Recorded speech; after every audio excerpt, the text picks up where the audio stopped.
Artful Takedown, 4 mana, choose Wonderbolt, tap target creature. Target creature gets -2/-4 until end of turn. Oh, that's not bad. That's not a bad little removal spell slash trick at all. Good on the offense or defense. Handle 2 blockers or attackers.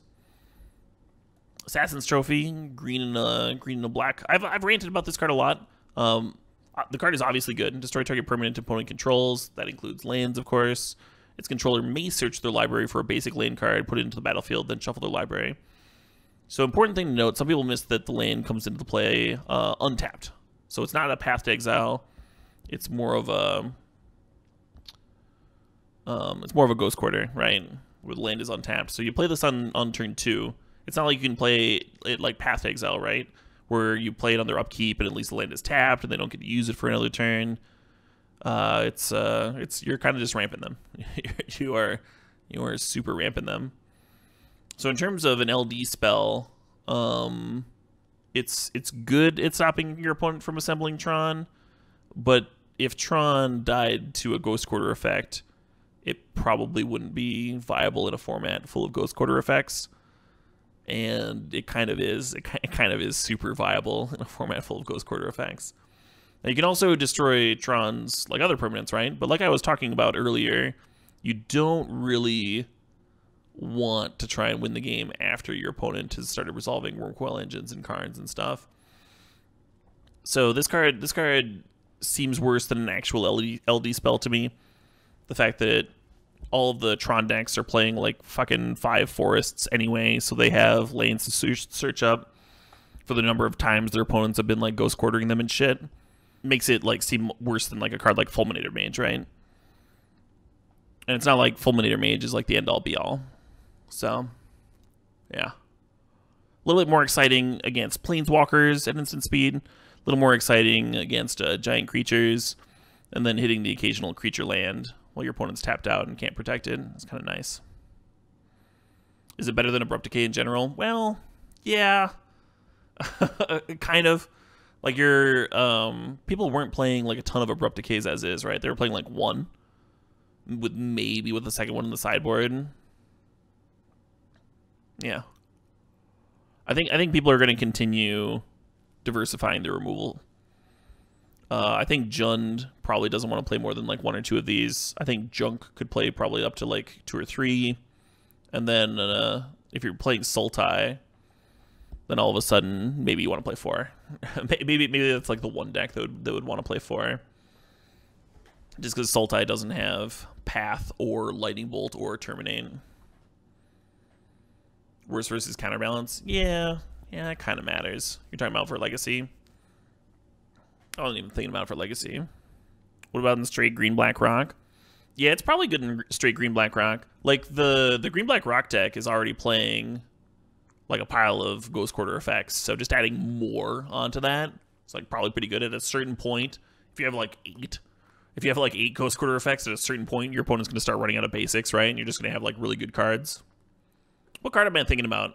It's not actual Ghost Quarter, it's the 2 mana to activate 1. The green-black rock decks are playing like 4 of that. What's Junk? Junk refers to black, green, white color combination. Like Siege Rhino colors. Field of Ruin, thank you, sorry. Yeah, I was saying Ghost Quarter effects, but mostly I just mean Field of Ruin. There's just a shit ton of those in Modern right now. And the straight black-green decks, the ones that I've seen have been playing 4. Also kind of interesting, I wonder if you can work out a Junk mana base for Death and Taxes with like Lead and Arbiter. And just have like more, use Assassin's Trophy as like a path, like that deck wants Path to Exile and it wants Ghost Quarter effects because of the Lead and Arbiters and even Mind Sensors and stuff. Even Mind Sensors is much easier, right? Because then you can play fetch lands of your own. But it's also just like a much worse card because you're not Ghost Quartering your opponent sooner. Assassin's Trophy, if you could fit Assassin's Trophy into a deck that's just like playing a shit ton of Ghost Quarters and Lead and Arbiters and stuff, that could be sweet. It seems really hard. It seems really hard without fetches. Because Arbiter obviously has that impact on yourself as well, so you can't play with the fetch land mana base. But it'd be sweet if it could work. Can we start brewing that deck tonight? No. I don't know, maybe. Talk to me when I'm done. Right now I'm just like head to the grindstone, slogging through all these cards. Set reviews take a lot of talking. I take a lot of talking. I'm trying to keep my pace easy. I'm trying to like make sure I get enough water. But yeah, right now I'm just focusing on this. Speaking of which, I'm gonna refresh my water real quick. It shouldn't take me long. Last time I had to like go to the bathroom and stuff too. This time I'm literally just filling up this glass. I'll be back in a few seconds. All right, Aurelia, Exemplar of Justice. 2 red, white, 2/5, flying mentor. At the beginning of combat on your turn, choose up to 1 target creature you control. It gets +2/+0 if it's red, gains vigilance if it's white. So it can target itself. It can target itself and just be a 4/5 vigilance flying mentor. Which, I mean, for 4 mana, that's like probably priced to see play in Constructed. The first time I read it, I was like, no, there's no way. But 4 mana is not that much mana. Obviously, this card is going to body anyone you play against in Limited. Obviously, it's just absurd in Limited. Yeah, 4 mana for a 4/5 flyer by itself would not quite be good enough for Constructed. But you add Mentor onto that. You have the ability to like potentially target other creatures with its ability when it comes into play. You add that onto it. And then it's got Vigilance and Trample. Those are also relevant abilities. Oh, you're right. Yeah, I'm sorry. It gains Trample if it's red, Vigilance if it's white, and the creature always gets +2/+0. So even if the creature's not Boros at all, it'll get +2/+0. Sure. Most of the time, though, the ability is going to be targeting itself. But the turn it comes into play, it's going to have Summoning Sickness, so it's nice that you're at least getting some value out of the ability the turn that you play it. Dies to Assassin's Trophy. Yeah, right. Why play any creatures at all? They all die to Assassin's Trophy. Yeah, and 4/5 is pretty large for the Mentor ability. Pretty large. Half of her power has haste. Yeah, kind of. Yeah, I don't know. When half the card is like other things, right? Like Mentor and whatnot. It's like not like you're getting a Mentor trigger the first time it comes down. I think if it gave haste instead of Trample, this card would be excellent. This card would just be busted. But as is, yeah, we'll see.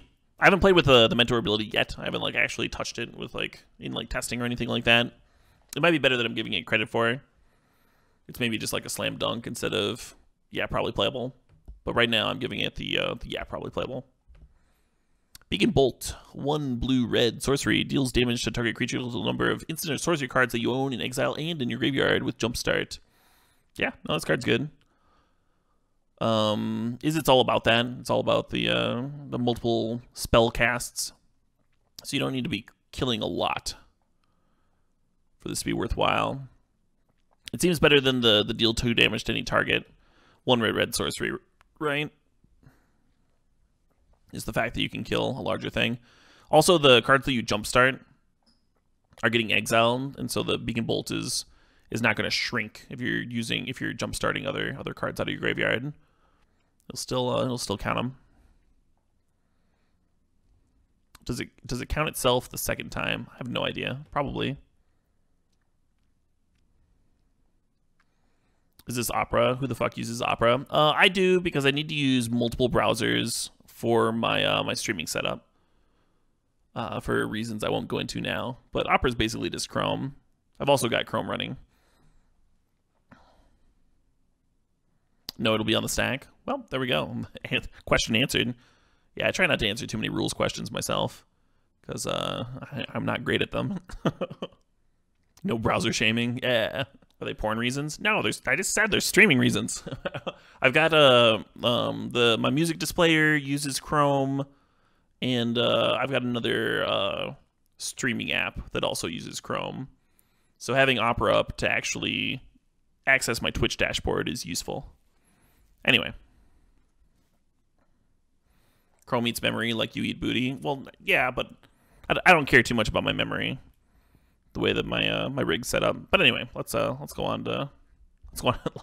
Next card. Next Magic the Gathering card. Let's stop talking about how I'm secretly a cam girl. Not so secretly. Subscribers only. All right, Beam Splitter Mage. 1 blue, 1 red, 2/2. Whenever you cast an instant sorcery spell that targets only Beam Splitter Mage, you control 1 or more other creatures that it could target. One of them, you copy the spell and target the chosen creature. Sure. So if you have some pump spell, like say you have the 1 mana, +1/+1 haste jumpstart, you can put it on this, and then it'll target another creature as well. Multiple Beam Splitter Mages could get silly.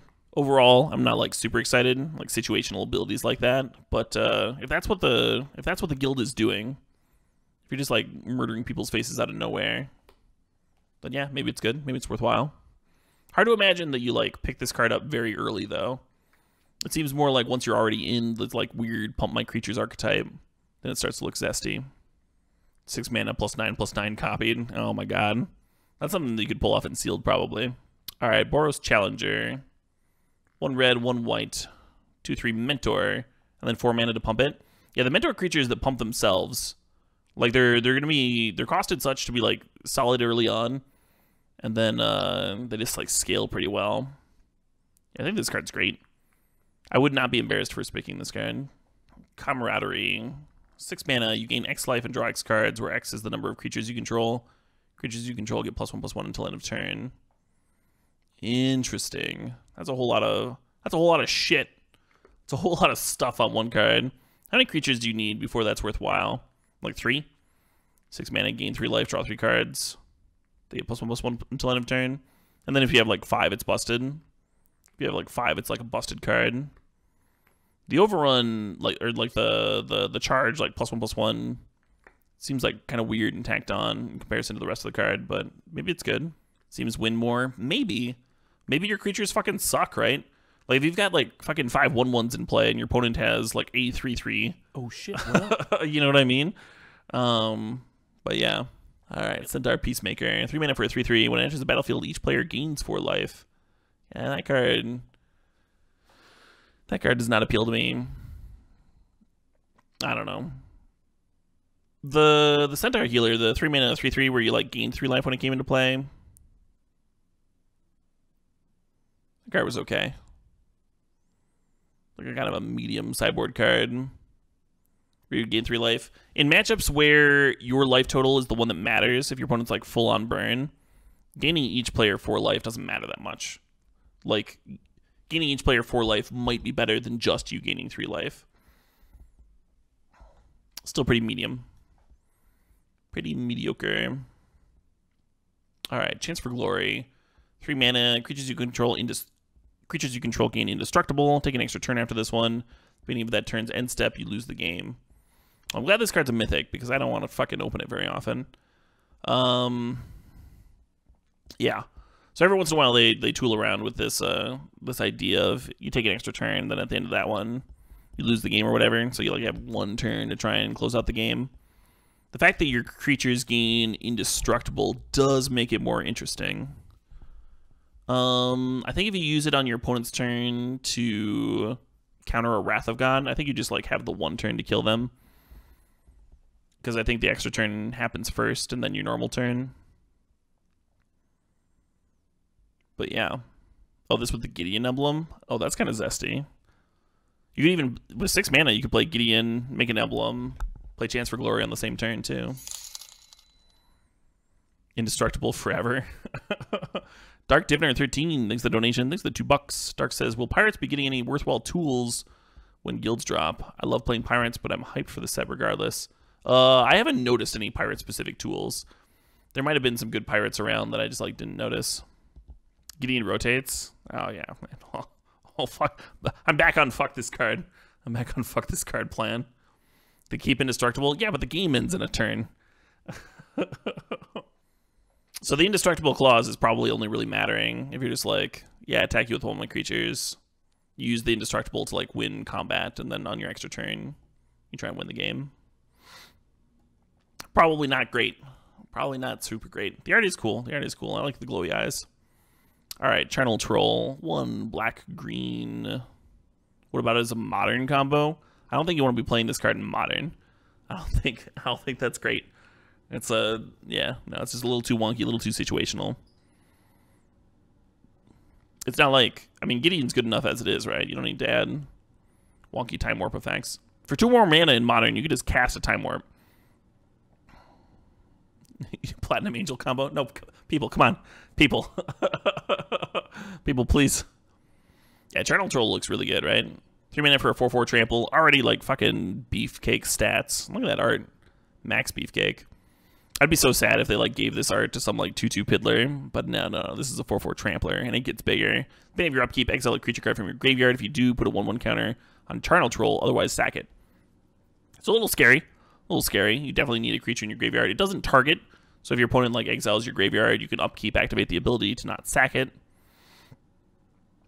But yeah, beginning of your upkeep, exile a creature card from your graveyard. So one notable part about this is that it is hindering your black and green cards that value Undergrowth, because they say target creature. All the Undergrowth cards say X is the number of creature cards in your graveyard, whereas the Eternal Troll is just like churning through those. That said, who gives a shit if those cards don't work because your opponent's dead because your Eternal Troll is fucking huge. And it feeds itself. You just need more creatures. Yeah. Sweet card, sweet. Pretty easy to just, like, I don't know, straight murder people, right? Will this see constructed play? Maybe. It's fucking huge. It's just fucking giant. 3 mana for a 4/4 trample is already, like, pushing the stats for constructed. The downside's pretty bad. You would just, like, have to sack it because you don't have a thing anymore. It's worse Lotless Troll? I don't know about that. Starting as a 4/4 instead of a 2/1 or whatever. I also liked Lotless Troll, like, way more than I should have, so maybe I'm just me being me. Could this work in Modern with Grizzly Salvage? Like some kind of Vengevine deck? Where you use it to, like, exile your extra, like, Stitcher suppliers that are in your graveyard or whatnot? Yeah, I don't know. It would have to get much larger than a Lotless Troll or a Tarmogoyf before it starts getting interesting. But Trample is a very relevant ability, right? It grows twice as fast as Lotless Troll. That's true. You discard a creature card, and then it gets another +1/+1 or whatever. So not hard to attack for, like, 7 on turn 4. Yeah, limited powerhouse. Would not be surprised if it saw constructed play, but it probably won't, because I'm probably just enamored with his, like, weird ability. His big old grizzly body. All right. Conclave Cavalier. 4 mana for a 4/4 Vigilance. When it dies, you get 2/2 White Elf Knight creature tokens with Vigilance. Yeah, this card's obviously good, right? 4 mana for a 4/4 Vigilance. When it dies, you get more value. I'm not sure if it's, like, quite good enough for constructed. I'm not sure if the situation comes up where your 4 mana 4/4 gets cracked enough, or if, like, the base stats of 4 mana 4/4 are good enough, or if the casting cost is easy enough. A lot of that stuff's hard to predict, but it's obviously good. It's good value, good creature, good shit. Conclave Guildmage. 2 mana for a 2/2. Creatures you control gain trample until end of turn, or the 6 mana ability. I'm sorry, it's a green activate. Tap, creatures you control gain trample, or 6 mana tap, get a 2/2 green and white elf knight with vigilance. Yeah, of the various guild mages, I think I like this one the most. I'm not sure. I'm gonna have to reread them again. 6 mana is a lot. 6 mana is a lot to make a 2/2, but I mean, you can just keep on activating it over and over. And then the trample ability is, like, gonna randomly be good sometimes. Think about the flavor of the Cavalier. It's 2 knights in a centaur costume. That's delightful. That'd be a good altar. Guild mages will be played every single time. Yeah. I mean, you're not wrong, but, like, how first pickable... Like, Celestia Guild Mage was fucking a bomb, right? Like, a lot of the older Guild Mages were stone nutty bombs. And a lot of them had activated abilities that they were costed very aggressively. Like, so, like, 4 mana for some value ability was just always going to happen. This Guild Mage is like a fixed Celestia Guild Mage, right? 6 mana, tap it to make a 2/2 instead of, like, 4 mana, just make a 1/1, and then 4 mana, like, pump the team. Very different level of stats. You're probably going to... I mean, you're right. You're going to play it in all of your green-white decks, but it's not a pack one, pick one. It's not putting you into Celestia like, ah, sweet, I can make a 2/2 maybe. Anyway. Celestia Guild Mage even saw, like, a little bit of constructed play, right? I don't think that's happening with this shit. All right, Crackling Drake. 4 mana for an X4. Its power is equal to the total number of instant sorcery cards you own in exile and in your graveyard. When it enters the battlefield, draw a card. This card looks... This card gets me excited. This card gets me a little hot and bothered. So any creature that says, when it comes into play, draw a card, I'm just like, ooh, yeah, this card doesn't need to be very good before I want to play it. And this ability has a pretty high ceiling. So you don't need very many instants of sorceries in the graveyard or exiled before it's just worth, like, getting the draw card. In fact, 4 mana for an 04. If you could just, like, cast a 4 mana 04 flyer that drew a card when it came into play, you would probably just play that in most of your limited decks. You add the fact that it could be like a fucking 6/4 without that much work. Yeah, no, this card's great. Not the easiest to cast, but great. I think this card's gonna see constructed play. Crackling Drake, cards that like have that innate value and then reward you for just playing like a shit ton of spells. They're only so bad, you know, yeah, it's good. Holy got an invitational card. I think if Holy got an invitational card, it would probably cost like 1. It'd be like hybrid blue-red or whatever, and you would have some wonky way to kill them on turn 2 with a bunch of Manamorphoses. But maybe. Think of it with Force of Will. It does pitch to Force of Will. That's a good question. Is this card Legacy playable? I don't think so.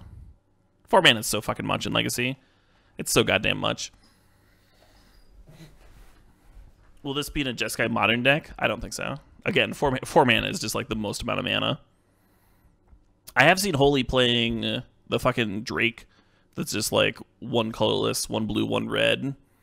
And then it has this power. And flying. I've seen her play that. This card definitely has a higher ceiling, right? Like cantripping when it comes into play. But you're not getting any turn 4 kills with it. Turn 4, that's like kind of the thing too, right? That's like kind of the thing about Modern. Like you're not gonna be able to play this Drake and then also have a dispel to protect it. You can't do that. Yeah, it's just not good enough.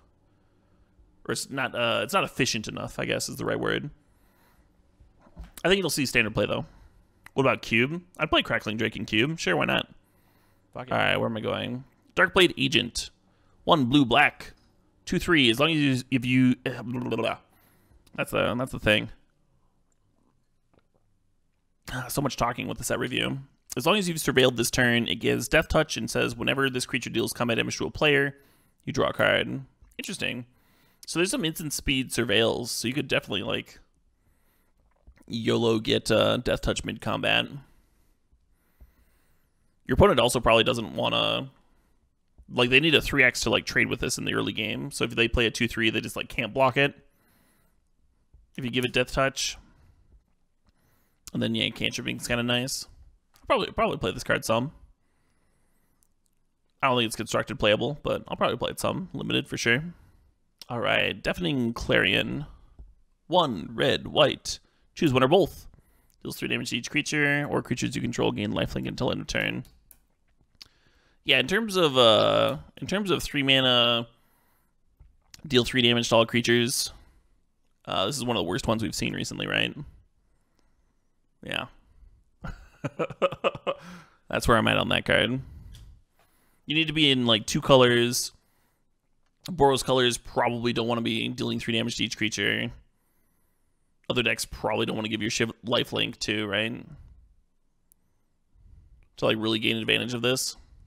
You need to be some like wonky mid-range deck that wants to clear your opponent's piddlers while you give your like wonky 4/4 lifelink to get out of burn range. It's just way too specific. It's way too specific for the Clarion to be better than other Pyroclasm type effects. All right, Dimir Spybug, blue, black, 1/1 Flying Menace. Whenever you surveil, put a 1/1 counter on it. Is this going up on YouTube? Probably. Yeah, whenever you surveil, you put a 1/1 counter on it. It's an uncommon. It's sweet. You don't need very many triggers for the Dimir Spybug to be totally worth it. 2 mana for a 1/1 flying with Menace. There's not many... The opponent needs 2 flyers before they can start to block. So if you just trigger it once, you basically have a 2/2 unblockable.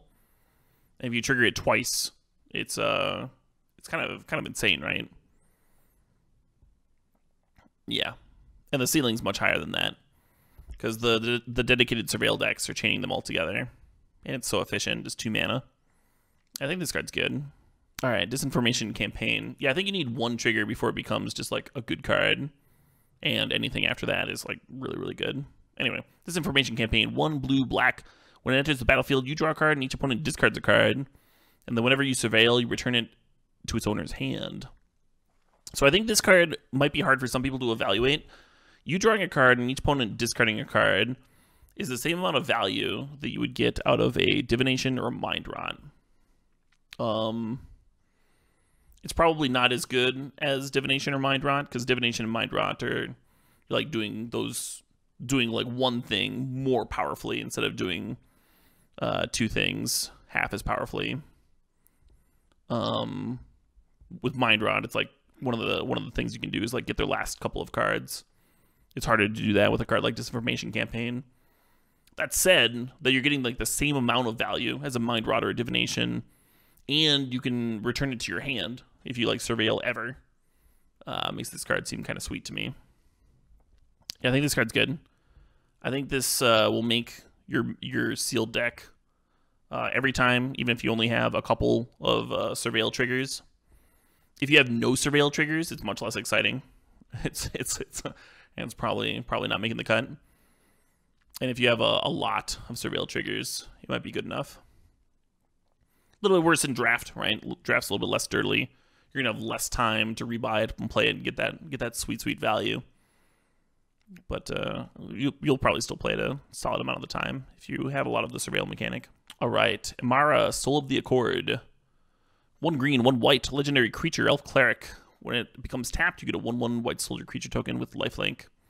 Yeah, this card's costed for constructed play, and I'd be surprised if it didn't see any. It is legendary though. It's like kind of obnoxious that your Convoke Enabler is a legendary creature. Makes it weirder to build around it. Wild Trooper. 1 black green. Discard a creature card. It gains +2/+2 and gains trample until end of turn. Activate this ability only once each turn. Yeah, so it's kind of aggressive, kind of weird. The trample ability, there's a black card, there's a black common and a green common that both pump for the number of creatures in your graveyard. So those cards in combination with this card, there's like a little bit of cross synergy there. And then having an efficient trampler that you can get down earlier before you play those like more expensive payoff cards could certainly work out in limited. I could see it. Just having ways of getting creatures in the graveyard could be nice. Hey, Steve Pete, thanks for the resub, thanks for the 12 months.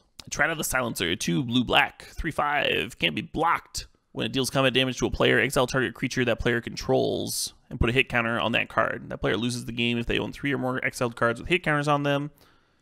Etrata's owner shovels Etrata into their library. So this would be pretty fun to like like play the pre-release on hard mode if you open one of these and have it as your only win con. Yeah, no, it's good. It's like clearly good and limited because it's a 4-mana 3/5 that just chills until you want to peck off one of your opponent's creatures, and then you attack, hit the creature, shuffle your removal spell, then shuffles itself back into your deck. It's pretty important that it actually has 5 toughness, because otherwise, it just wouldn't be that useful. You think it's going to see standard play? I do not. I do not. But I would be happy to be wrong. It's a sweet card. It's super cool flavor. I love the way that it works. But man, 4 mana for a 3/5 that doesn't impact the board when it comes down, and then like your card like shuffles itself away. I don't know. You can just play a 187 creature and nug the opponent's creature, right? You don't have to go through this much work. Etrata 4X will see constructed play as a sideboard plan for control decks. Yeah, I'm still gonna disagree with you. Still just gonna disagree with you. I think they could just play a giant flyer and win the game much easier than having to hit someone 3 different times with a thing. It's a lot of work. That's a lot of fucking work. It does impact the board because it's a good blocker. No, that's not really what I mean in constructed. Those are like fine stats for limited, right? That's fine stats for a limited blocker. But in constructed, you can't really just afford to play a 4-mana 3/5 that you like don't get to attack with and doesn't give you value. That's what I mean by impacting the board. Like another Another creature that suffers from not impacting the board is the 6-mana 5/5 Angel that like gives your creatures your white creatures +1/+1 counters when it dies or whatever. That's something that just doesn't impact the board when it comes into play. You could be like, well, but there's a 5/5 body. It's like, well, no, that's not quite what I'm getting at. Gotta do a little bit more. Gotta do a little bit more for how situational the win con is. Yeah, if you like drew a card or I don't know, put a creature into play, just something. That's something. Having to play 3 individual copies of Etrata and attack with all of them and have them not get killed or whatever, it's a lot. 3 combat steps with a control win con, they should already basically be dead. And those are win cons that don't shuffle themselves back into the library after they've attacked. All right, Firemind's Research. 1 blue, 1 red. Whenever you cast an instant sorcery spell, put a charge counter on it, remove 2 charge counters on it, draw a card, remove 5 charge counters on it, deal 5 damage to any target. Man, that seems like a real difficult card to get enough value out of. Super hard. Maybe 1 or 2 copies for constructed. Yeah, I don't even know about that. Fireman's Research, I don't even know about that. It's just too inefficient, I think. Garrison Sergeant, 5 mana for a 3/3. It has double strike as long as you control a gate. That's like probably good enough for limited, right? 5 mana for a 3/3 double strike. You're gonna have a gate often enough if you want this card, I think. Just play Search for Azcanta instead of Fireman's Research. Yeah, that's kind of an embarrassing comparison, isn't it? Glowspore Shaman. 2 mana for a 3/1. When it enters battlefield, put the top 3 cards of your graveyard into your library. You may put a lane card from your graveyard on top of your library. Interesting, right? Kind of interesting. Yeah, might see standard play. Not good enough for modern. Not good enough for the self-mill modern decks. But if the standard decks are desperate enough, they can play it for sure. And it's okay in limited. Electromancer. Reprint. We've seen it before. So much worse than Wayfinder. Oh, Wayfinder would be fucking nuts in this format, though. I don't think they could have printed a Satyr Wayfinder. Wait, Satyr Wayfinder saw like a ton of play in the standard format it was in, and I don't think that standard format was like as graveyard based as this one. Yeah, you don't have to put the land on top. That would be real feel bad if you like had to fucking if you had to fucking reverse Fate Seal yourself, you know? That'd be miserable. Chain Whirler Food. Yeah. If you're playing Glowspore Shaman, though, I think you're okay with your creatures ending up in your graveyard. I think that's kind of the point. We're going to play Magic after the review. We'll see where I'm at. We'll see what the time's at and stuff. I was planning on playing a cube or 2 for sure. But I'm not promising anything. Let's see. Golgari Findbroker. Black, green, 3/4. When it enters the battlefield, return a permanent card from your graveyard to your hand. So I can return lands too. Lands, planeswalkers, what have you. Which you kind of need before it becomes better, like much better than a Gravedigger. It is a lot harder to cast. So I think most limited decks would just rather have a Gravedigger. Obviously, a 3/4 is like way better than a 2/2. It's like off the charts better than a 2/2. Pretty good stats for this format included. But black, green means that you're probably not playing this on turn 4 very often. That said, it's pretty rare that you want to play your Gravedigger effect on turn 4. Usually you want to get back a better card than something that died in the first couple of turns. Yeah, good card's good. Will it see constructed play? I wouldn't be surprised, right? I wouldn't be fucking surprised. I'd be a little surprised. It's one of those nebulous cards, like where this card is clearly worse than Eternal Witness, but how much worse? Because Eternal Witness is clearly pushed, right? So somewhere in between Eternal Witness and a worser card. You just got to figure out if it fits. If there's a home for it. Get Assassin's Trophy back? You can't. It says return a permanent card. So artifacts, enchantments, lands, creatures, planeswalkers. Planeswalker being the interesting one in comparison to Grave Troll, right? Because getting back a land, that was something that Eternal Witness did.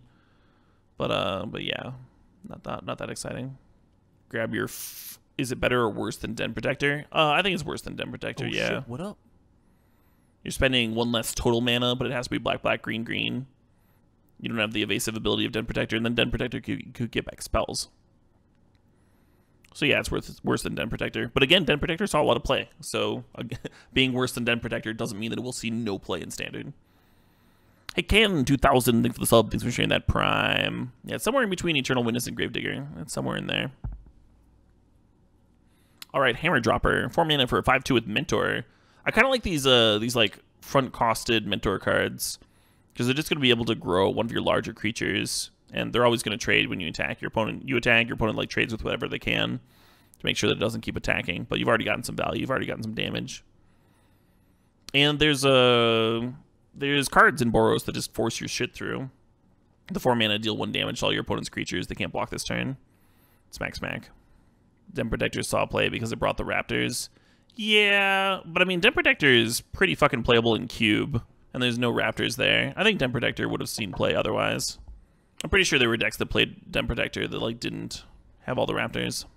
Eurisli Yerg, the way to get just the art from a card is to message the artist. And, you're probably not going to have a lot of luck. Unless you, like, you know, pay them for their work. Anyway.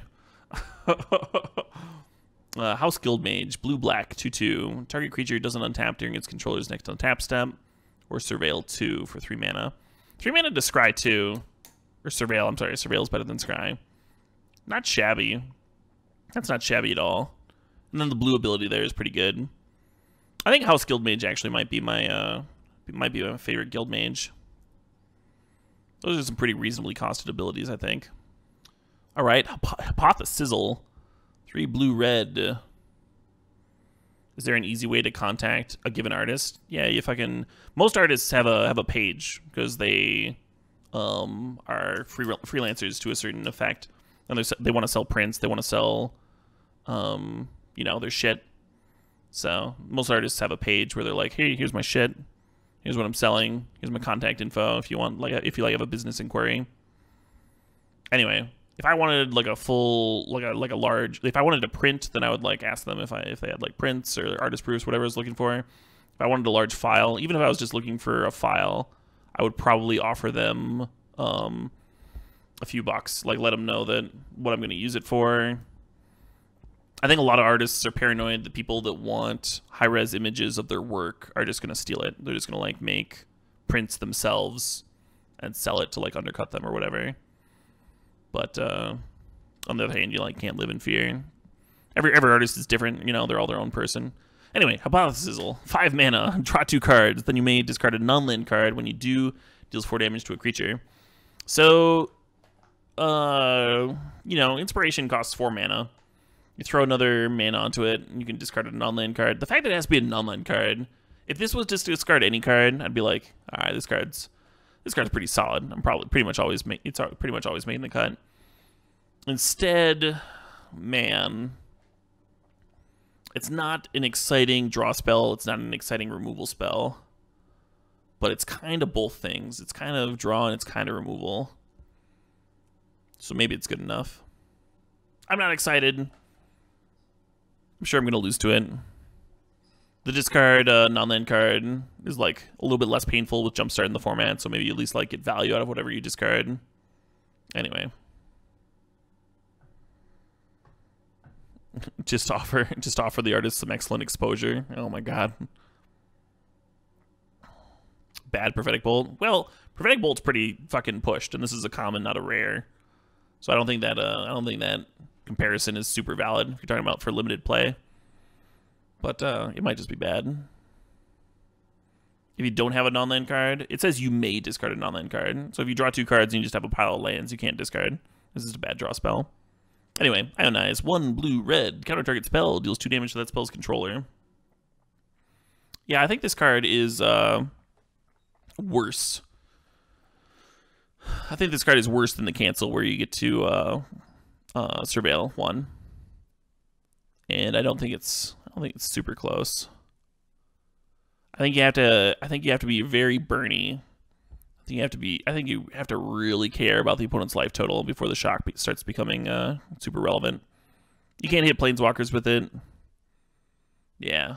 Yeah, the 2 damage has to be super relevant.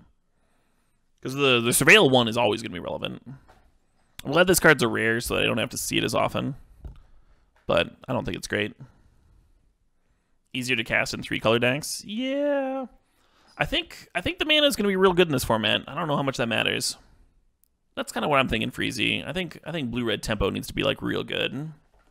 I think you need to be really on the disrupt you while murdering your face plan. All right, Izona the Thousand-Eyed. 2 black, black, green, green, 2/3. Not exactly the most exciting stats, but the undergrowth is when it enters the battlefield, you get a 1/1 for each creature card in your graveyard. Now that is good. That is super good. If there's a payoff for undergrowth in this format, if there's like an undergrowth deck right out of the gates, it's got to be playing this, right? This is like the flagship for it. Sack another creature, you gain 1 life and draw a card. Yeah, that's sweet. That's sweet. And if you play another one, just because like you've drawn multiples of your payoff card, if you play another one, you're not losing that much. Yeah, it's legendary, so you lose the 2/3 body or whatever, but you're putting another creature in the graveyard for your undergrowth, and like what you really care about is to come as a play effect to just get like a billion fucking tokens or whatever. Yeah. I think this card's cool. Now, it's possible that there just isn't a deck for it, or the deck for it isn't good enough to be playable. But if there is one, it'll be there, right? The second and third one are going to be broken. Yeah, maybe. Maybe. Is Ionize good in Legacy Blue-Red Delver? No. No. There are no cancel effects that are good in Legacy. Like I was saying, I don't think this is even the best cancel effect in Standard. So, all right, join shields. 3 green, white. Untap all creatures you control to gain hexproof and indestructible until end of turn. Interesting. Yeah, the hexproof clause is interesting because your opponent's like playing a removal spell and you're like, "Ha, I've got this." But indestructible is usually like more like mass combat or like anti-sweeper. So it's not really costed for constructed because you want to give your stuff indestructible. It'd have to be cheaper for it to be relevant, or hexproof or whatever. That said, they're pretty zesty limited trick, right? There's like serving and stuff, and then you play join shields and murder your opponent's combat step. The hexproof clause, well, it looks less relevant than the untap all your creatures you control that get indestructible until end of turn. If you're responding to them playing a removal spell to get a blocker out of the way, I don't know, it gives join shields a little bit more utility. It makes it good in a couple of different places instead of just like one specific place. Would I say that Ionize is the best standard cancel for a burn deck? Well, it has to be, yeah, I mean, it has to be very specifically a counter burn deck. And, you know, who knows if there's even that. You have to, like I said, you have to really care about the opponent's life total before dealing them 2 damage is better than surveilling 1, which is what the uncommon cancel in this set does. Anyway, Justice Strike. 1 red, 1 white. Target creature deals damage to itself equal to its power. Meh. Meh. It's instant speed, at least. Yeah, situational removal does not get my fucking Jimmy's rustling. Knight of Autumn. 1 green, white for a 2/1. Well, man, those base stats are terrible. I'm not even going to read the rest of this card. Let's just go on to the next thing. Lazav the Multifarious. 1 blue, 1 black for a 1/3. Legendary creature, shapeshifter. You know, this card's exciting. When Lazav the Multifarious enters the battlefield, surveil 1. Alright, it's not bad. It comes into play value, even if it's just a sweet scry or whatever. X, Lazav the Multifarious becomes a copy of target creature card in your graveyard with converted mana cost X, except its name is Lazav the Multifarious. It's legendary, and it has this ability. So, yeah, that's the interesting part of the card.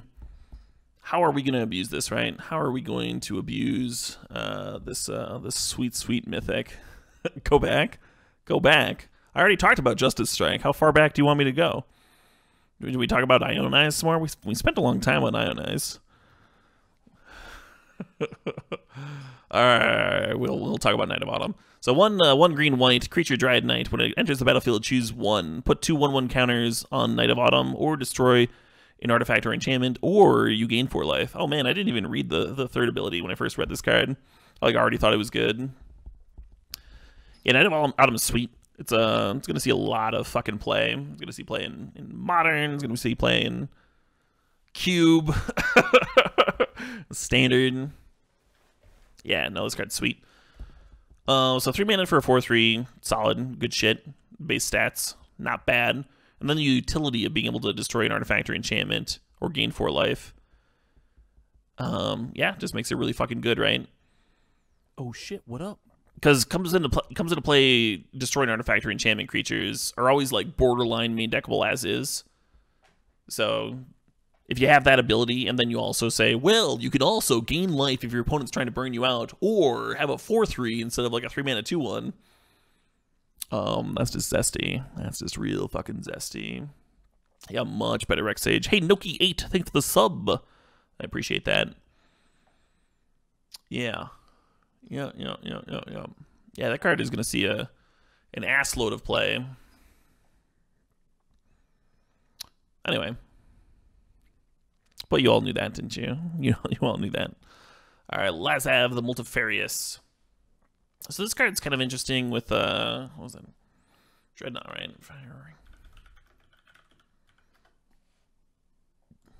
Yeah. 1 mana, 12/12. When it enters the battlefield, sack it unless you sack any number of creatures with total power of 12 or greater.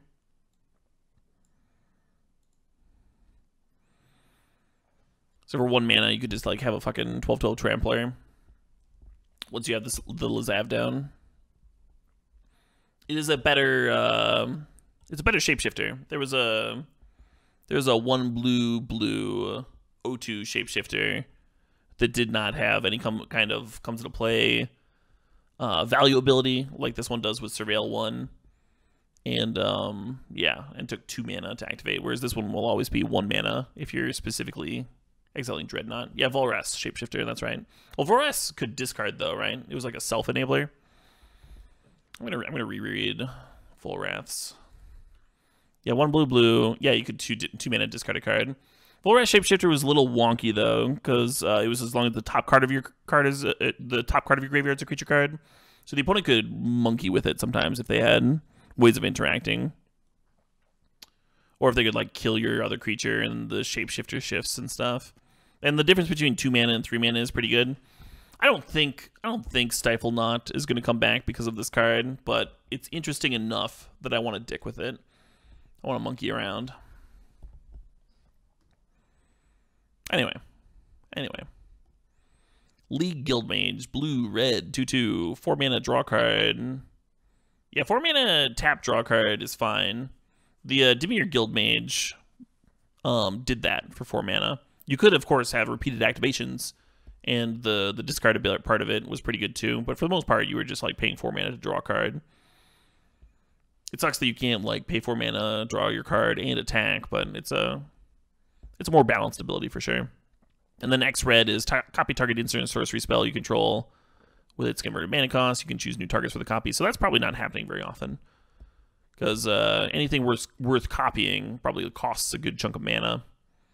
And then having the X and red on top of that, and the Guildmage surviving till you're on tap step, and just like all these things. The most common thing that you're copying in limited is a removal spell. So that can be as cheap as like 2 or 3 mana, and then all of a sudden you kill 2 things instead of 1, and that's pretty good. But it's wonky and situational and expensive. Anyway, yeah, card's solid. I think I like the blue-black Guildmage the most so far, but it's solid. Ledev Champion, 1 green, white, 2/2. Whenever it attacks, you may tap any number of untapped creatures you control. It gets +1/+1. Which creature taps this way, and then for 5 mana you can make a 1/1 with lifelink. I like this card. It's got a pair of situational abilities that are synergistic with one another. It's got a it's also like relatively well balanced. It's probably not just like straight murdering somebody, but it's gonna see a decent amount of limited play for sure. For sure. Legion Guildmage, red, white, 2/2. Oh shit. 6 mana deals 3 damage to each opponent, or for 3 mana you can tap another target creature. Hey, VN Varo 1990, thanks for the resub. Thanks for 8 months. VN says, Dear Caleb, I've had 3 too many IPAs. Your content triples the value of my days. Oh man, you just fucking rhymed. Nicely done, Varo. Alright, so the tap ability on Guildmage This is like the color combination that wants to be able to tap a blocker the most, but it's also the color but it's also like 3 mana to tap a creature is a lot. That's a lot of mana to tap another creature. Usually we see like a single white attached to that. The 6 mana to dome each opponent isn't nothing. It is a little bit of reach, especially for the sealed decks. This card's much better in sealed than draft, I think. And you're pretty much always going to play it, but man, does not excite me. Hey, Zerov Eldeska, thanks for the sub. Thanks for sharing that Twitch Prime. Appreciate it. All right, March of the Multitudes. X, green, white, instant with Convoke. Create X/1/1 soldier creature tokens with lifelink. Yeah, this card saw a lot of hype, a lot of speculation when it first came out. Exactly how good is this? It's hard to tell. Some people compared it to what is it? Secure the Wastes, where it's a single white to make X/1/1s, and like, well, this card has 2 more mana in the mana cost. Clearly, Secure the Wastes is better. But the second March of the Multitudes, you just get to tap all your first fucking soldiers. So the second March of the Multitudes is probably better than the first Secure the Wastes, right? It does take some work getting going. There's also the 3 white enchantment, as I'm sure some of you have mentioned already. The 3 white enchantment, where anytime you get a token, you get a 4/4 flying angel instead. So yeah, so this card might work out. Might be sweet. Get that. Yeah, the issue with a card like March and it getting better in multiples is that it makes you overextend into sweeper effects. But that's just like kind of what Celestia is, right? That's just like the Celestia thing. It's like, man, I sure hope you don't have a Wrath of God, because I kind of need this to work out for me. Next card. Demonic Betrayal, 1 blue, black, sorcery. Exile all cards from all opponents' graveyards. You may cast those cards this turn. Oh shit, what up? You may spend mana as though it were mana of any type to cast those spells at the beginning of the next end step. If any of those cards remain exiled, return them to their owner's graveyards. Exile the Betrayal. Hey, Squirrel Dragoon, thanks for the resub. Thanks for the 9 months there. Squirrel Dragoon says, yay, stream baby, and hi, YouTube. Hello indeed. And Mr. Hyde, thanks for the resub. Thanks for the tier 3 resubscription. The baller asked $25. Mr. Hyde says, your content is worth this price. Thanks for your hard work. Hey, thanks for the appreciation. I appreciate it. I'm gonna drop some fucking corns. Hell yeah. Thanks for the loves, folks. Alright, the Betrayal. So it's like a reverse Yawgmoth's Will. It seems insane in Commander, right? You just have a pile of mana and everyone's got a bunch of dirty shit in their graveyard and just get to do all the busted nonsense. Seems pretty bad for everything else. It seems like it's not like you can use LEDs here, right? It's not like you can use like Black Lotus. Because that's what makes Yawg's Will so nutters in Legacy and Vintage, is that you've got cards like Yawg's Will or Past in Flames, right? That you can like build your deck around having a bunch of fast mana to take advantage of it. So you're flashing back rituals with the Yawg's Will or the Past in Flames or whatever you're using. But unfortunately, you cannot prepare your opponent's deck to be a stack of rituals, and so I'm not really sure. Oh shit, what up? How you could use this card aside from like a really slow value card. You probably would just rather be off. You'd probably be better off just playing a dedicated draw spell. You probably just want to draw some cards. Hey, Sylvite, thanks for the sub. Appreciate that. It would be a really sweet way to win, though, right? It would be sweet to just be like, all right, turn Infinite in the control mirror, cast this card, play your Planeswalkers or whatever. I don't know. Yeah, seems hard to make it work. Hard to do. Obviously powerful, but just like probably too clunky. All right, Molderhunk, 7 black, green, 6/6 undergrowth. It costs 1 less for each creature card in your graveyard. When it enters the battlefield, return a land card from your graveyard to the battlefield. Well, that's so strange that your like 9 mana card like ramps you a land, like you get a value land. Maybe there's going to be actual value lands in the format though, like creature lands, lands that sacrifice, stuff like that, and a way to get actual value off Molder Hulk at this stage of the game. And maybe 9 mana is not that much with the undergrowth ability. Maybe you're actually casting this card on like turn 3 or 4 or something, or with like 3 or 4 mana. At which point the rampant growth aspect of it becomes a little bit less ridiculous. A 2-mana 6/6. Well, they have to be creature cards. So you know how hard it is to set up a Gurmag Angler on turn 2 in Modern? It's like pretty hard, right? You have to like do some fetching, you have to do some thought scouring, and then it's filling your graveyard up with all like a pile of like spells and lands and stuff. Cards that don't care about Molder Hulk at all. So filling your graveyard up with creatures is a lot harder than that. It's a lot fucking harder. Even if your deck is like mostly creatures, even if you got like 30 creatures in your deck, one of the like mill 3 random cards is getting like what, 1.5 creatures. So by turn 2, you could probably have like 3 creatures in your graveyard if you play like a couple of those, which means this card still costs fucking 6 mana. Yeah, so you need to have a very consistent deck doing what it does, but it could be sweet.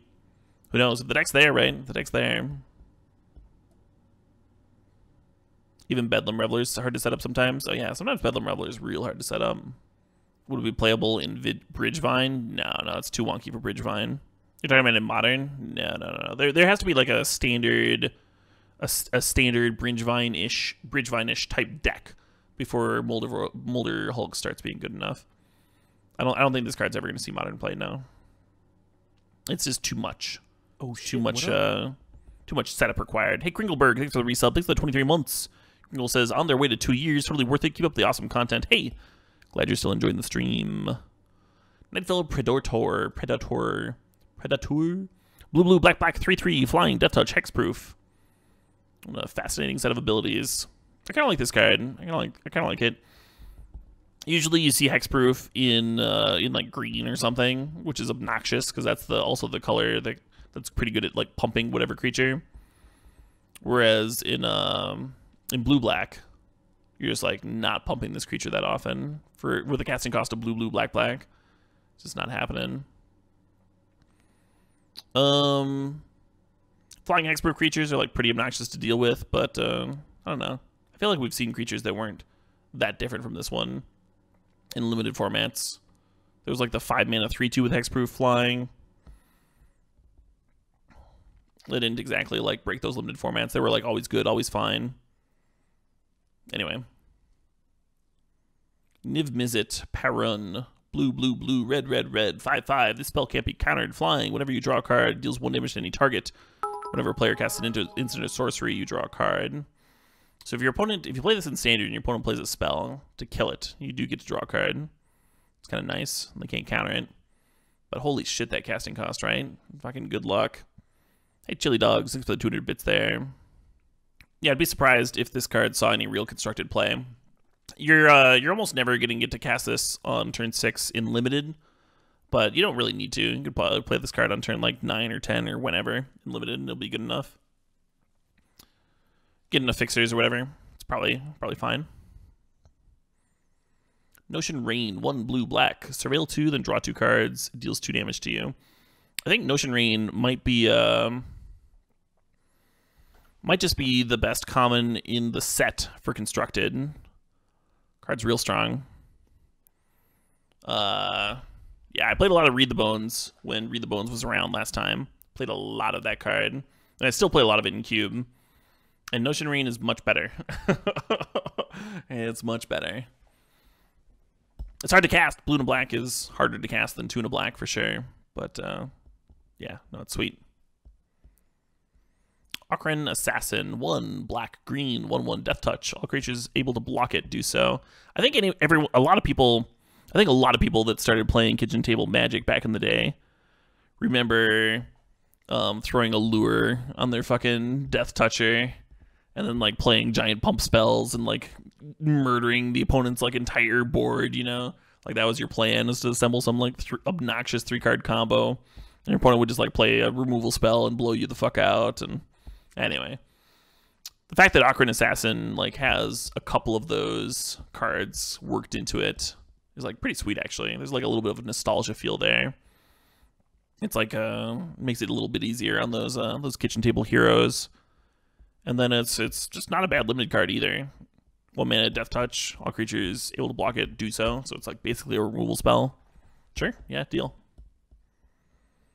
Taunting Elf and Timberwatch Elf, yeah, exactly, exactly. All right. Ral, is it Viceroy? 3 blue, red. Look at the top 2 cards of your library. Put one of them in your hand, the other into your graveyard. So that's way better. That +1 is way better than destroying a card, especially in this fucking format, man. Yeah, that's sweet. The -3, it deals damage to target creature equal to the total number of instant or sorcery cards you own in exile and in your graveyard. Another good limited ability. That the fact that it only hits creatures makes this card way less exciting for Eternal formats. If that could dome players, it would be like borderline tempting in the Delve formats, because it counts the number of instant sorcery cards you own in exile and in your graveyard. So if you're playing a deck that's like a pile of Thought Scours and Gurmag Anglers, I mean, maybe Ral is at Viceroy just like fucking 10 somebody, you know? And then the fact that it costs 5 mana, maybe that's fine. Your whole deck's full of cantrips. You'll hit 5 mana eventually, right? If you're snapcasting Matt Colgan's command, you could probably play this. But it does only hit creatures. It only hits creatures, which makes me sad. it makes me real fucking sad. Anyway. Will it see play in standard? I mean, a lot of Planeswalkers see play in standard. Still doesn't make it exciting, right? Still doesn't make it exciting. If it could dome players, it would be busted. Yeah. A 5-mana Planeswalker has to be pretty fucking busted to see play in Modern and Legacy, right? It has to be like Teferi-ish. Anyway. At least the emblem wins. Yeah, I don't even want to read the emblem.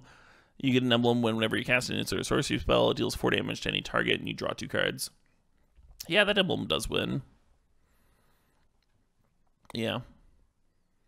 Yeah, I guess it's not that bad. Alright, Rhizome Lurcher. None of the, to be fair, none of the Planeswalkers in this set really get me excited, really get my jimmies rustling. And that's okay. Alright, 2 black-green, 2/2 Undergrowth, enters battlefield with a number of 1/1 counters on it, equal to the number of creatures cards in your graveyard. Yeah, this card's sick. Card's sweet. So real easy to have a 4-mana 4/4, and like,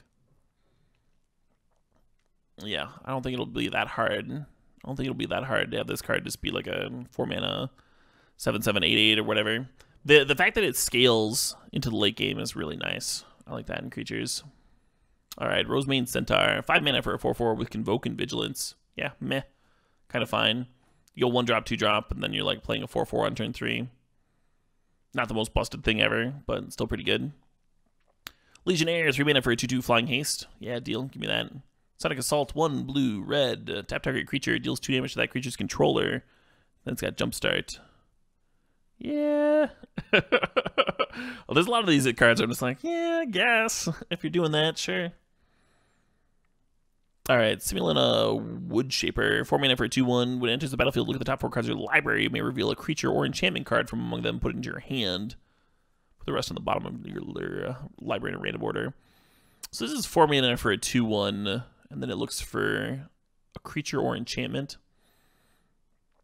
So there is a passive in the format, so hitting an enchantment's like kind of cool.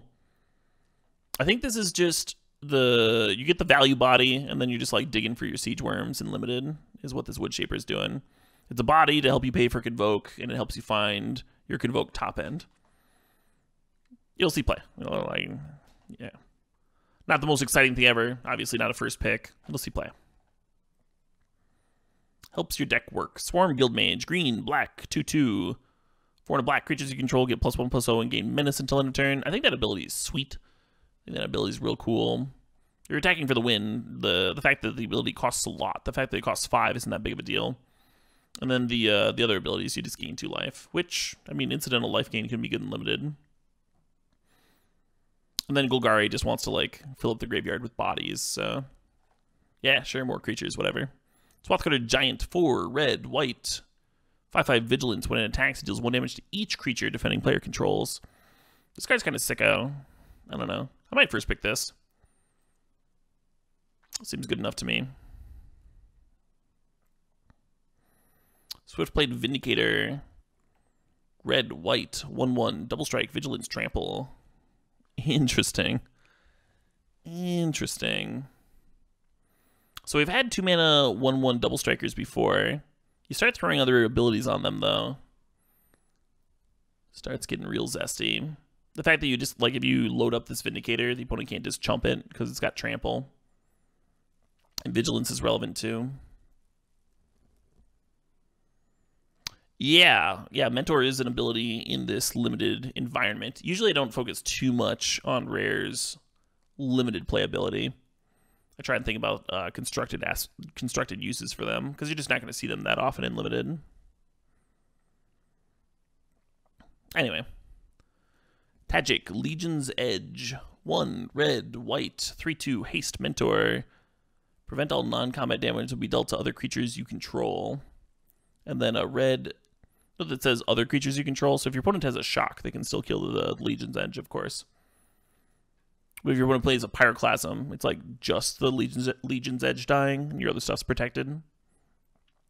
All right, red, white, gains first strike until end of turn. Well, this card's pretty sweet. This card's pretty good. You're attacking for like at least 4 damage whenever the turn that it comes into play, because you're mentoring another creature. Yeah. Blocks Chain Whirler, kinda. Oh, you mean the ability blocks Chain Whirler? Chain Whirler's ability, like, protects your creatures from getting dinged. Yeah. Combo with the Boros 3 damage sweeper, I guess. I don't know if combo is the right word. Because you're still killing your Tajik. You're still... Do I think Notion Rain is playable in modern Esper decks? No, probably not. Probably not. You didn't say it was a great combo? Yeah. Alright, Thief of Sanity. 1 blue-black, 2/2, flying. When it deals combat damage to a player, look at the top 3 cards of that player's library, exile one of them face down, put the rest into the graveyard. For as long as that card remains exiled, you may look at it, you may cast it. You may spend mana as though it may have any color type to cast that spell. So this card's like way fucking better than Nightveil Spectre, right? Way easier to cast. Get to look at 3 cards instead of just 1. You're not getting land drops. Nightveil Spectre could hit land drops, but the fact that you had to like dick around and like try and hit a mountain off their deck to cast their mountain spell because you don't have any fucking mountains in your deck because you're fucking straight blue-black to play this goddamn... Anyway, you get what I'm saying. Thief of Sanity seems real fucking good. I think that card's going to see a lot of play. Yeah. Do you lose the cards when the thief dies? Well... Oh, is it like Gonti's ability? You think Spectre was only good in Standard because of Devotion? I'm not sure about that. People sideboarded Nightveil Spectres in control decks. Spectre, yeah. No, I think Spectre's just good. Thief of Sanity's better.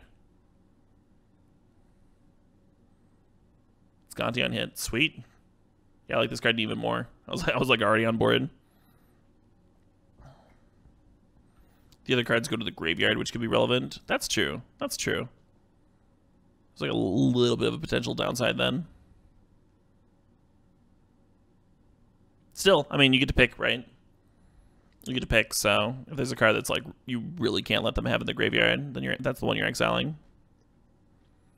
And then like one of the 3 cards is likely to be a land, right? Because a third of people's decks are usually land. Maybe a little bit more than a third. Anyway, Thought Erasure, blue, black. Target opponent reveals their hand, you choose a non-land card, they discard it, surveil 1. Oh, this is sweet. Yeah, the real downside to discard spells is that when you top deck them, when your opponent's hellbent, you're like, okay, well, they're going to sit here and like hope that they have a card in hand later, but then they're playing an aggro deck and they're just like never going to be sandbagging something, so you just drew a dead card, like an Inquisition of Kozilek or whatever. This card, if you like really need to, you can just cycle it. Or not cycle, that's the wrong word. You can just like cast it and get a scry out of it at least. Get a surveil 1. Or like sometimes you play a duress effect and the opponent just like reveals and their hand is just like a couple lands and you get a brick and that's like pretty feel bad. Getting some kind of value out of it. It's kind of nice. 2 mana is like at the top end of what you might want to pay for it. A discard spell. And this one costs a blue to black, so it's not going to see a ton of play, even if it's just like due to color restrictions and whatnot. Still, sweet card, sweet. 1,000 Year Storm, 4 blue, Red enchantment. Whenever you cast an instant or sorcery spell, copy it for each other instant sorcery spell you've cast before it this turn. You may choose new targets for the copies. Interesting. Well, that takes a lot of fucking... That takes a lot of fucking dicking around, doesn't it? A lot of value, too, though. I don't know.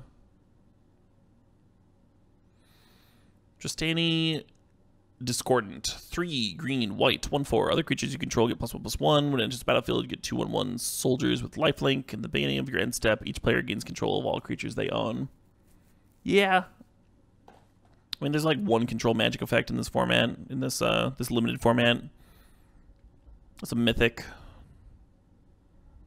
I'm not sure how relevant the last ability is going to be. So it's pretty much just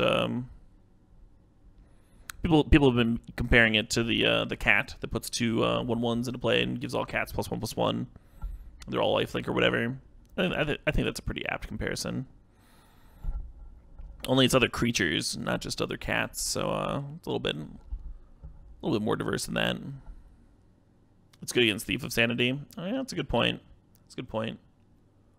Your opponent hits you with Thief of Sanity, starts playing your shit. You're like, Tristani, give me that shit back. Militia Bugler can find it. Oh, that's a good point. That's a good point, too. Alright, True Fire Captain. Red, red, white, white. 4/3 Mentor. Whenever it's dealt damage, deals that much damage to target player. That card's kind of cool. Yeah, all of the Mentor creatures that have a large power, kind of like they're just going to keep on growing things if they're left unchecked. Captain's got a good secondary ability, too. Undercity Uprising, 2 black, green. Creatures you control gain Death Touch until end of turn, then target creature you control fights target creature you don't control. Yeah, Death Touch in fighting has always been pretty good in limited. You get to trade your random, like, dork that's already served its usefulness for your opponent's, like, best card. The fact that all of your creatures gain Death Touch means that you can just, like, serve with a team, and the opponent can't really block profitably on that turn, too. I think this card's alright. It's not like mega value because if you're gaining use of the Death Touch plus fight, you're probably losing a Piddler. So you're probably like actually losing like card advantage. Not that that really matters because you're gaining such such an advantage in other ways. Underrealm Lich. 3 black, green, 4/3. If you draw a card and said, look at the top 3 cards of your library, put one in your hand, the rest in your graveyard, then you can pay 4 life to make it indestructible until end of turn and tap it. Yeah, those are some zesty abilities. The stats are not incredible for the turn that it comes down. I think the fact that it's just like so hard for opponents to get rid of it, though, mean that the Lich is going to see some constructed play. I could be wrong. I mean, 5 mana for a fucking 4/3, right? But yeah, there's a lot going on there. A whole lot of words. Unmoored Ego. 1 blue, black, sorcery. Choose a card name. Search target opponent's graveyard, hand, and library for up to 4 cards with them, and exile them. That player shuffles their library, then draws a card for each card exiled from their hand this way. Yeah. Yeah. I'm not a huge fan of extraction effects in general. This one can hit basics. I mean, you only get 4 basics, but you can hit them. Get the fucking forests out of the Tron deck. Only hits 4 rats. Not worth it. Not worth it. Name Valakut. Yeah. The thing about naming Valakut is they can't like have already like played a Valakut out or whatever. Like you could just get dicked by them drawing a Valakut naturally. But you could also get them too. You can also certainly get them. Or get the Tron lands out of the Tron deck? Yeah, maybe. Maybe. You also might just be on the draw. The opponent just like has Tron on turn 3. That could also be a thing. Now, people will try this card in Standard and Modern too, I think. I've seen people play Lost Legacy and Legacy, so they'll probably try playing it. Is Ego bonkers once decks become known? I don't think so. I think the control decks are going to have enough win cons that it's not that great. If a deck's like really specialized, like they're playing like Approach or something, then it starts to become good. It's certainly like worth it to strip your opponents to fairies, but it's not like the opponent can't still win. Vraska Golgari Queen. Some people were saying that this card looked nuts to them. I really don't think it does.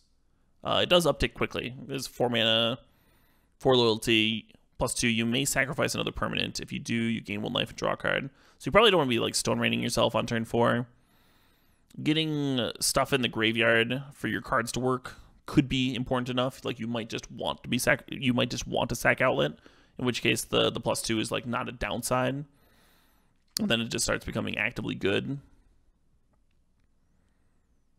The downtick is not super exciting to me, but if you're playing it on turn 4, whatever you're downticking on is probably going to be fine.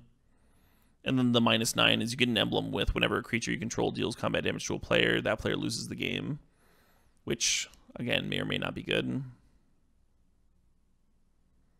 You don't need to sack to uptick. Yeah, I know you don't need to sack to uptick, but just fucking upticking to 6 and not having an impact. And then what? You can uptick to 7 the next turn and not have an impact. What exactly are you doing with this card, right? You can play it, do nothing for 3 turns, and then emblem it. Yeah, so you have to so your opponent has to be doing nothing, and you have to be not losing the game because you play this planeswalker that does nothing, and then you emblem and hope that you have a creature that can hit them. I'm sorry. Do I not sound excited? Do I not sound thrilled by this prospect? Stacking Stitcher's Supplier seems good. That's right. That's right. Once you have a creature that like I was saying, if you want a sack outlet, suddenly it becomes very, very good. But if you're evaluating this card based on its own merits, I think it's a little too wonky or situational to excite me. But yeah, no, it could be real good in the right shell. If the shell is there, if that deck exists, then Vraska's gonna be real good in it. Can I read Vraska more cheerfully? You may sacrifice. No, I'm not doing that. It can hit 3 casting cost walkers. Yeah, I guess. How much does that matter? Are there any in the standard format? You're talking about in modern? Jesus Christ. Abrupt Decay at a -3 is not what I'm looking for. Actually, I guess in modern, most cards you'd be hitting cost 3 or less, right? There's not actually very many cards in modern that you wouldn't be killing with that down 3, with that downtick. Like not just opposing walkers, but like all the creatures and just like everything in modern because it's a turn 4 format. That said, you're like downticking. Now I'm trying to think if this card's better than like, we're on the same level as like Nahiri or Jace in modern. Jace isn't very good. Oh man, 4 mana anything. Yeah, I don't think this is modern playable. I'm sorry, folks. I'm sorry. I'm sorry. I'm not a very good hype man. I make a much better hater. I'm gonna grab some. Let's see. We're almost finished here. I'm gonna grab a little bit more water. I like cleared my water a little bit ago. My throat's starting to get a little. Well, you know. I'll be back in a few seconds. Whew. All right. Thanks for hanging out, folks. Oh man. Hoofta. Yeah, these set reviews take a whole lot of talking. Not very many breaks. Oh shit, what up? Hey, Unexpected Pineapple, thanks for the resub there. Thanks for the year. Unexpected says, I can't believe it's been a whole year. Right? How time flies. How the time flies. All right, World Soul Colossus. X screen, white. 0/0 convoke. And there's a battlefield with X/1/1 counters on it. Yeah, deal, sure. It doesn't have trample like Siege Worm does, but it can get a whole hell of a lot bigger. So it's gonna be better than Siege Worm in a green creature mirror, I think, where like the size of your creatures might matter. It also gets chumped a lot easier than Siege Worm. Yeah, as long as it's your turn, it has first strike. Anytime a Goblin Piker has a fucking ability, it's just Oh shit, what up? it's just good filler. It's just a good way to curve out. Nice aggressive duder. Not a first pick, not a high priority card. probably want cards like it to fill out your curve, though. A Piston Fist Cyclops. 1 hybrid blue. Hybrid is it? Defender. As long as you've cast an as long as you've cast an instant or sorcery spell this turn, it can attack. Yeah. Like most of the is it cards, it's like kind of wonky, but maybe good enough. This card almost works with the Lava Axe that you can rebuy. It's almost janky enough to work. All right, Pitiless Gorgon. 3 mana for a 2/2 Death Toucher. Sure, yeah, why not? Kind of like the art on this card. Kind of sweet. Vernati Shieldmate. 2 mana for a 2/2 Vigilance. Yeah. Vigilance is kind of an okay ability in a deck that cares about the Convoke mechanic. You attack with your Jork, and then in the second main phase, you use it for mana. Whisper Agent. 3 mana for a 3/2 Flash. When it enters battlefield, surveil 1. Yeah, there's a green creature that's just a vanilla 3 mana 3/2. No flash, no surveil 1. I guess it's got vigilance. But having Whisper Agent in the format makes that card look like kind of embarrassing. Isn't green supposed to have like better creatures or like thicker creatures or something? I guess I would have made it a 3/3. Anyway. Assure Assemble. Assure instant, put a 1/1 counter on target creature, gains indestructible. Assemble, get 3 2/2s. Yeah, this card's sweet. I don't know if it'll see constructed play, but it's like borderline good enough. Two pretty sweet cards here. 6 mana for 6 power and 6 toughness. 3 bodies, or this weird indestructible trick. Pretty good split. Pretty good split of cards. Connive Concoct is Connive says gain control of target creature with power 2 or less. So Dominate was a card that was like probably doing that, probably stealing a Piddler until like very late in the game. And then Concoct. So I think Connive is like probably better than it looks on paper. It looks like kind of underpowered on paper, but I think once you play with it, it's probably going to turn out fine. I think there's good targets for it. Let's see. Concoct 3 blue black sorcery, surveil 3, then return a creature card from your graveyard to the battlefield. Oh, that's pretty good. That's a pretty good secondary mode on a split card. I don't hate it. Yeah, I'll play the shit out of that. Discovery, Dispersal, Discovery, Surveil 2, then draw a card. Not bad. Not a bad cantrip. Kind of a bummer that it's a sorcery in terms of constructed play, but that's still okay. And then Dispersal is each opponent returns a non-land permanent they control with the highest converted mana cost to their hand, and then they discard a card. So it's instant speed, so you can like hold up counter magic, and at the end of the turn you can play your Dispersal, bounce their Planeswalker, and make them discard a card. Not amazing though. For 5 mana, not amazing. I think if this card sees play, it'll probably be more for the discovery mode. You just want like more cantrips in your engine deck to like fuel what you're doing, and then you just like play the discovery. Note that because discovery is hybrid blue black, you can play this card in like blue red spells matters decks, and just never count on playing the dispersal ever. And that's just fine. Alright, expansion.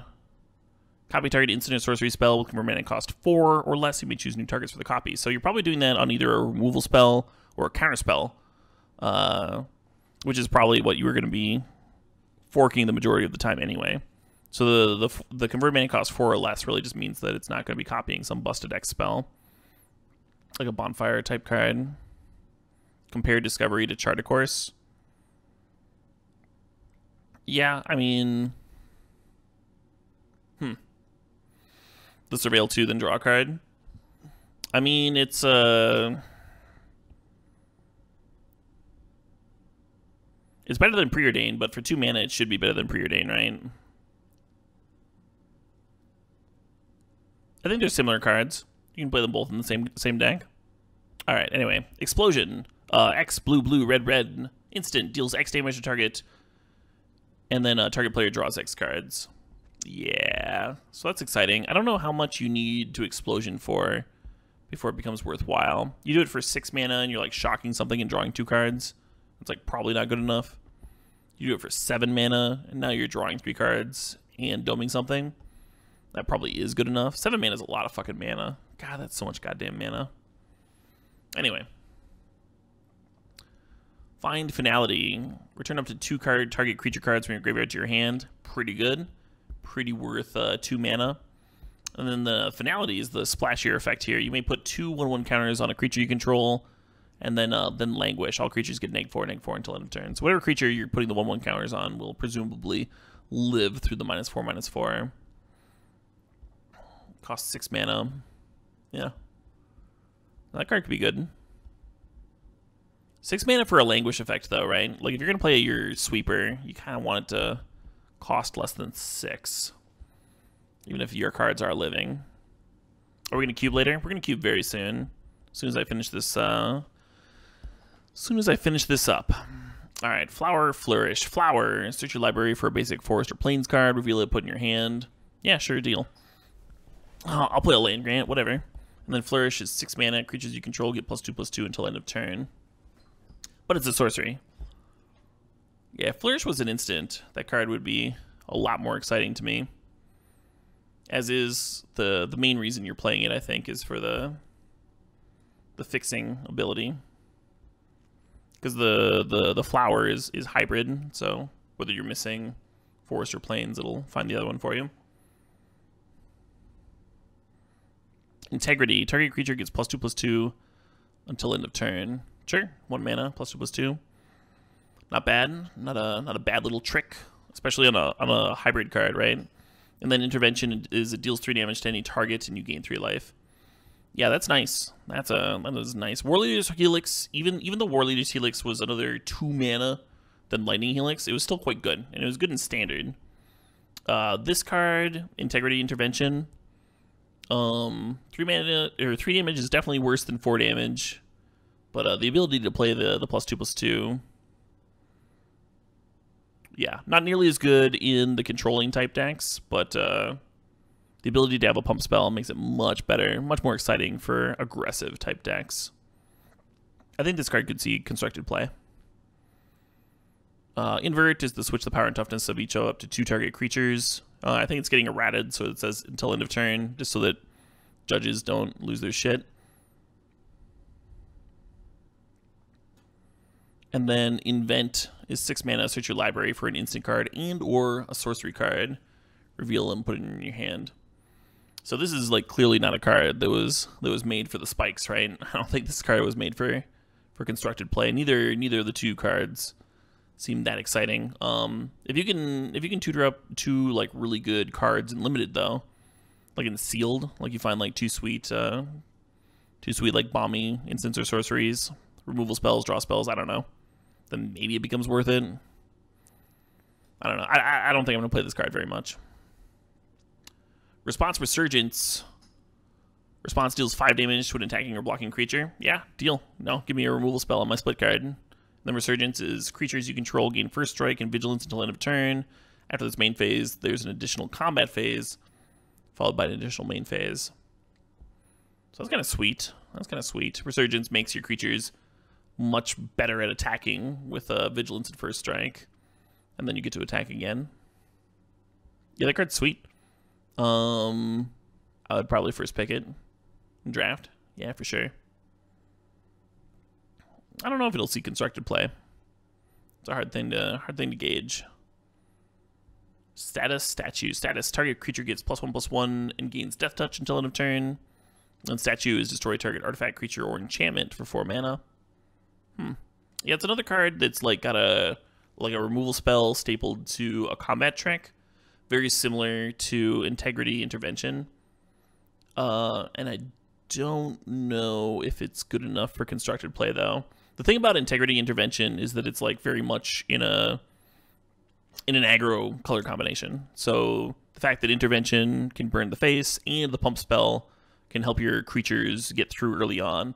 Both of those are going to be useful. Green-black is usually like a card like Statue. Usually I would want to play that in like a more controlling deck. I don't think it's really the color of aggression. So I don't know how valuable a pump spell like that would be. Obviously it's an insane limited card, right? Anytime you've got a removal spell that's like priced appropriately, you've got a great limited spell. But when you're thinking about it for constructed play, I don't know if I don't know if any deck is actually going to want this. Like, I don't think Golgari is going to have a deck where where status is valuable enough to make statue costing 4 mana instead of 2 or 3 worthwhile. That's where I'm at with that card. All right. All the lockets are 3 mana. Add one of either color fixing. And then for 4 mana, you can sack them to draw 2 cards. The clue stones were always like kind of underwhelming for me. Because they were just like wonky fixing, and then at a certain point you would sack it and draw a card. And if you filled your deck with clue stones, you'd just like draw more of that shit. It just like wasn't quite good enough. But drawing 2 cards is way different than drawing 1 card. And doubling the activation cost doesn't seem like that big of a deal. Because if you're sacrificing your mana rock, you probably have enough mana. So paying more mana to draw an additional card seems like a really good deal. They seem much better than clue stones to me because of that difference. Anyway, cards that fix mana and make your deck smoother and then later can be cashed in for value are really, really nice and limited. They just make playing limited better. The format's the game's just better if you get to cast your cards, right? You get to cast your cards and then like don't flood later on. Chamber Sentry is sweet.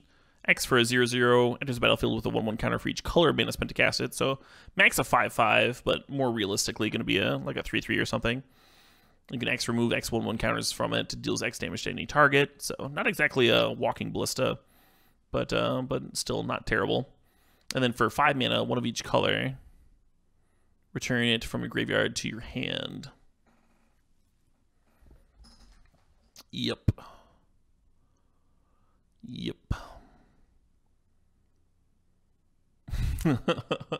So a lot of times you're going to be playing it in a deck that has like the ability to get 5 colors, but you're only going to have like 1 or 2 sources of one of them or something.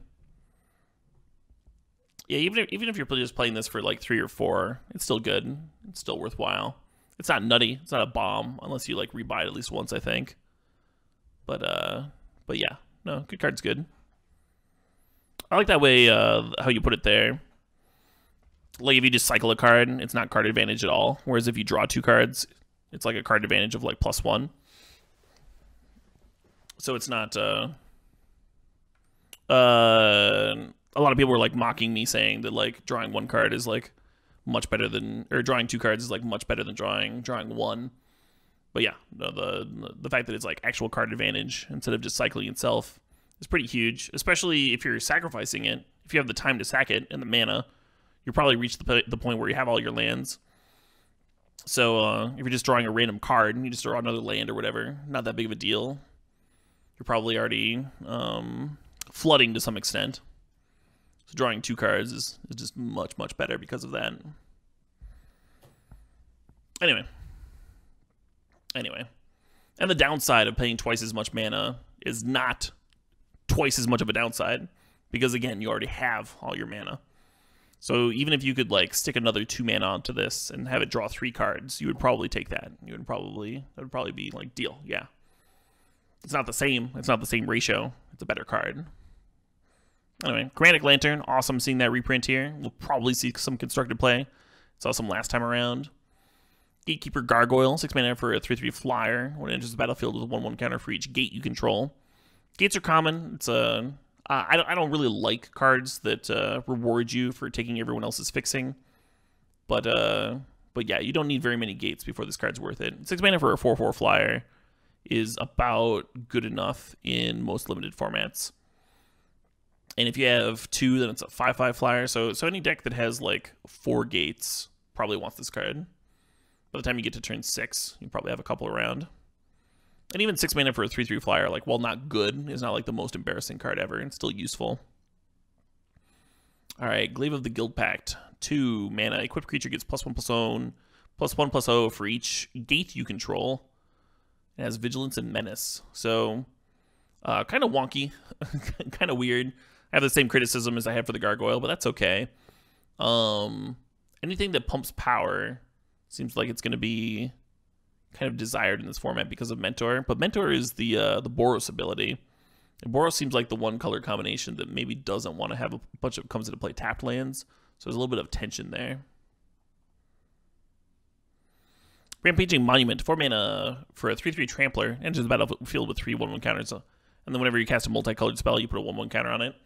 I think this card might just be sick. Every once in a while, Wizards does that. They like fuck up and make some like colorless card like too good. It's probably not. It's probably not too good. It's probably just like a really good card. 4 mana for a 3/3 Trample is like already pretty solid stats for a colorless card. But you don't have to play very many cards.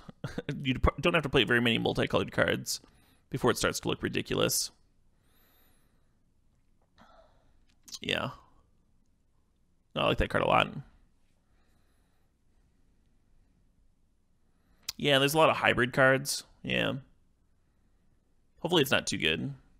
Silent Dart, 1 mana, 4 mana to sack it, deals 3 damage to a creature. I like having random, like, overcosted, colorless removal spells just around. So your mono green deck can at least, like, kill something, you know what I mean? It's good. Not good. It's, like, obviously not a great card, but I like that it's in the format. Wand of Vertebrae is interesting. It's tapped. Put the top 2 cards.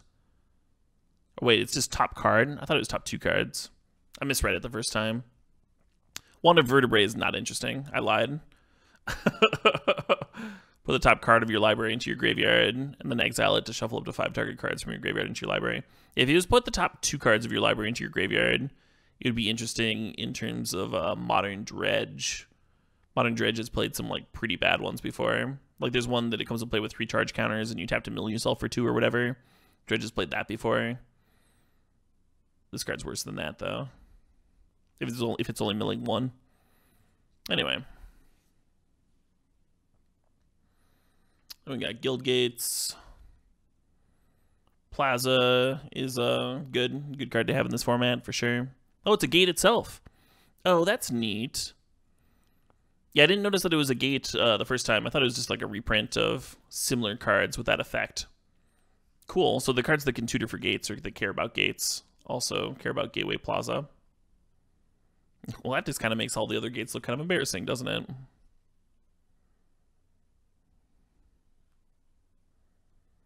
Can you link bees in chat? Yeah, there's a fucking command for bees. Yeah, you got it.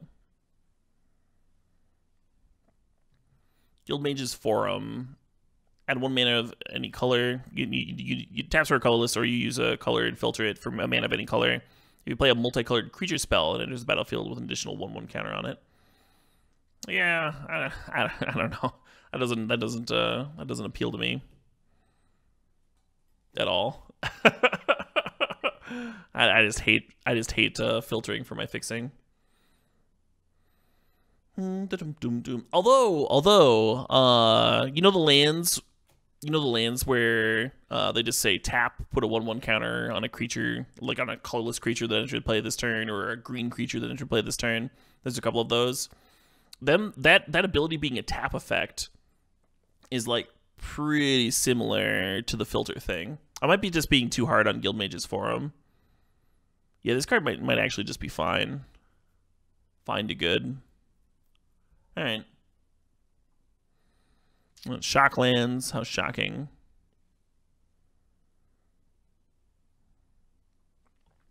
These are the promo deck shit, right?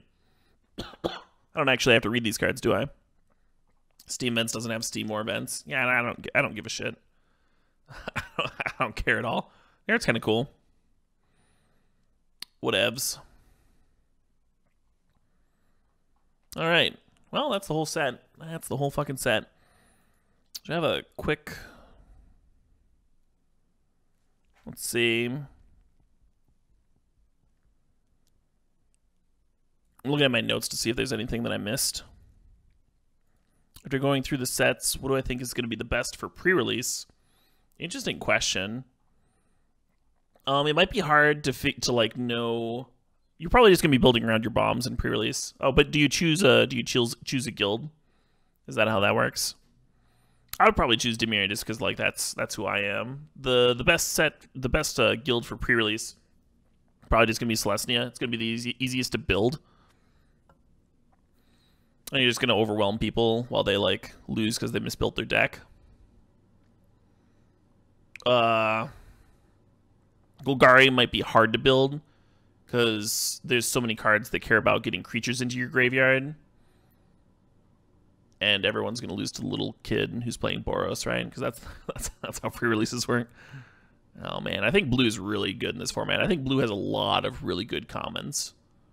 And so, like, just aside from just liking Dimir, aside from just, like, liking those colors, I think I would pick that because of it.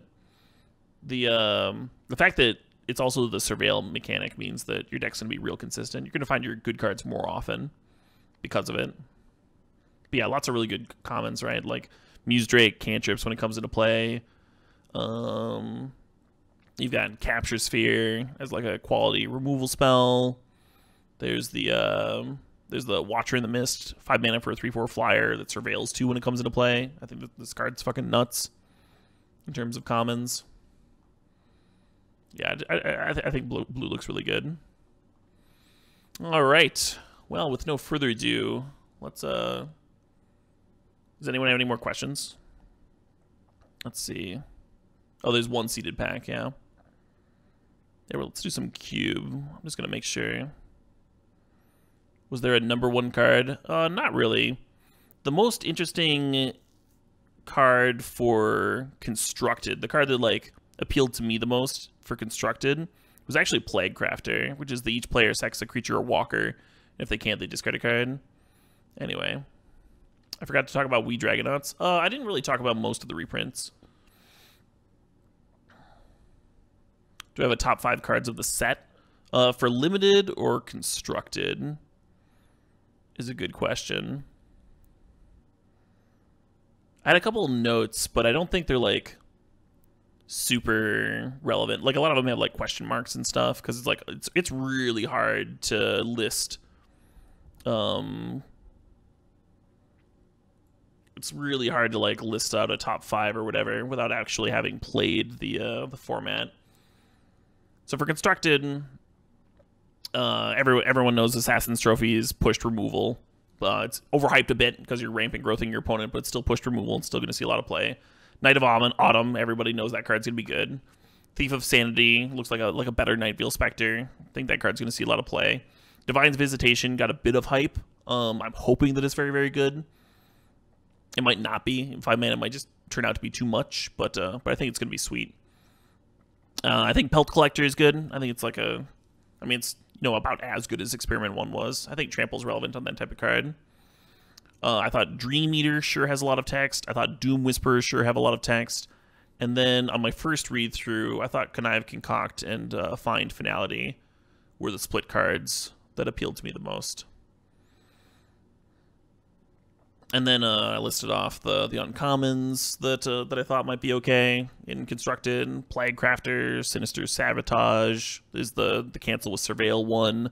Conclave Tribunal is the O-Ring with Convoke. It's probably going to be fine. Goblin Banneret I actually think might be good enough for Constructed. Not sure, hard to tell, but I think that card's nuts. Lava Coil is 1 in a red, deal 4 to a creature, exile it. So it doesn't go to the face, but the fact that it exiles like a Pillar of Flame type thing means that it's probably going to see some constructed play. I thought Wand of Vertebrae was 2 cards. It is not. It is not on this list. Thought Erasure was interesting the first time I read it. I'm a little bit less interested now, the more that I've sat on it. But it's still here with like a question mark. And then the commons were Notion Rain is the top common. Disdainful Stroke. Oh, I didn't mention the functional uncommon reprints. But there's the Explosive Vegetables card, and then there's also Civic Wayfinder, which will probably see some standard play. They're also reprints, like Disdainful Stroke. But yeah, Notion Rain, Hunted Wumpus, or not Hunted Wumpus, but Hunted Witness, and then Burglar Rats were the other commons I was like kind of toying around with. Might see some good constructed play. And then I've got some limited stuff. I only listed off cards that I thought were interesting. I only listed off the uncommons and commons that I thought were interesting and limited. And there's a whole lot of question marks here because again, it's hard to tell without actually playing the format. There's some clear best cards. They're mostly just removal spells, though, right? That's kind of how the format's set up. There's a few exceptions. Like, I think Siege Worm might be a key card to draft around. I think Watcher in the Mist and Muse Drake might just be really good cards. Anyway, and then Affectionate Indrik wins the award for most adorable art. So there's that.